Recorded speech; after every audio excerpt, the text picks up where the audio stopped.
So you want to see the movie The Accountant, but you're not sure if it's a good thing for you or your family to see. I mean, teenage kids, it's not a kid's film. The answer is ultimately yes, because the main theme is the empowerment of the mentally handicapped, otherwise known as handy-capable. But it just goes about this in a violent way, so you've just got to be aware that the main character is a bad person, no matter how sympathetic or good he seems.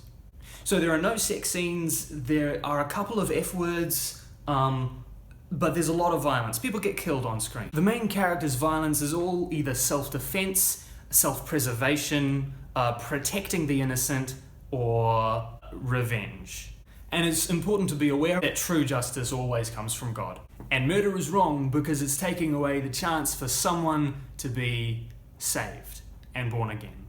So what do I think of this film? I think it's a cool film, I think it's a good film. It's one of those rare films that's a crossover of genres. In this case, drama and action. Some films cross over drama and detective story, and that makes it a thriller. But the detective story in this movie is kind of slow, and that pace is what makes it a drama. I know that's technically not the standard genre tropes of things, but it's still what it feels like. But I think that makes it an effective carrier of the message of handy-capableness, instead of being a thriller or an action with a message thrown in.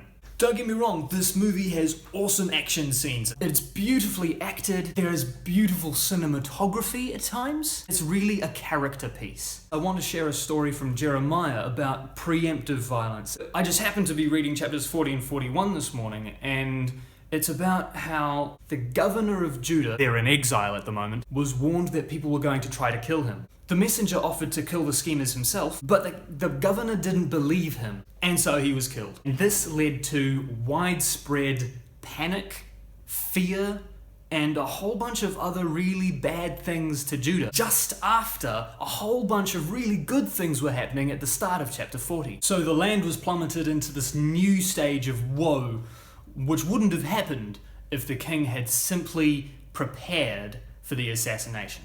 Now that doesn't mean killing is right, but not taking action against evil is wrong. And that's one of the main themes in The Accountant. The main character's father is afraid that his son will be taken advantage of, so he's very harsh with the way that he parents him. But it teaches him the lesson that you have to stand up for yourself. I remember a story from Sunday school about this kid who was being punched and he wouldn't punch back. And this kid was praised for not fighting back and not hurting the boy who was hurting him. The Accountant has the opposite message. But I do want to strongly emphasize the wonderful, handy-capable theme of this movie. Yes, the main character has this weird, ironic sense of right and wrong. He feels like he can take justice for people who have done the wrong thing. Even though they've got good intentions, they're still doing the wrong thing. And that's true. But he's got good intentions, and he's doing the wrong thing as well. So it's ironic. And it's a good indication that life is ironic. So to sum up, a beautiful film about a dangerous person overcoming obstacles to try to do the right thing in a bad situation. That describes a lot of films, actually. Anyway, I recommend you see the film and have a really good think about everything that's in it. In particular, there is this one spot in the film in which he takes this very surprising action. A lot of the people in my audience laughed, myself included. But that is the moment where you think, was that really necessary? Anyway, I hope you see the film and I hope you enjoy it, and I hope you have a really good think about it afterwards. Don't think too much about it because it spoils the film and there's like some continuity issues and kind of... But anyway, thank you for watching and I hope you have a wonderful rest of your day. God bless.